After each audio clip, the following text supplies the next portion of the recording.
Bismillaahi Raxmaani Raxiim. Kusoo dhawaada caawa iyo cashir kale oo xiiso badan. Casharkeena waa wada sheekaysi.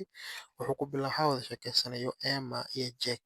Emma wuxuu yidhi, Hey Jack, Jackow, how is it going? Xaalku waa sidee? Jack wuxuu yidhi, hey Emma, iska waran adigana. I am good, waan fiicanahay. Just a bit busy.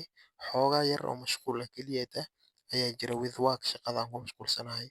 How about you? Adiga bal iska waran. How about you? Adiga bal iska waran. Emma waxay tiri, Same, isla mid weeye, hiya halkanba waa sidoo kale.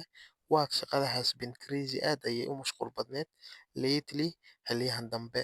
Did you finish ma bogtay that project, mashruucaas you are working on, aad ka shaqaynaysay? Jake wuxuu yidhi, Almost, waan ku dhowahay inaan bogo.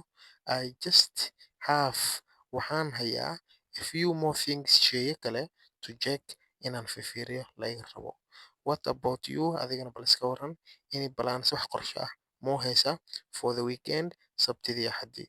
Emma waxay tiri, Yes, I am going, waxaan aadi rabaa hiking, inaan soo socdo with some friends, saaxiibaha, on Saturday, maalinka sabtida ah. The weather, cimilada, should be nice, way iska fiicnaan doontaa.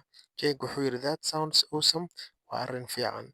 I might just relax, waxaa laga yaabaa inaan ku nafiso at home, xaafadda, and watch, aan daawado a movie film. That sounds awesome, arrin fiican ay u muuqataa. I might just relax, waan ku nafisayaa at home guriga, and watch a movie film, ayaan daawanayaa.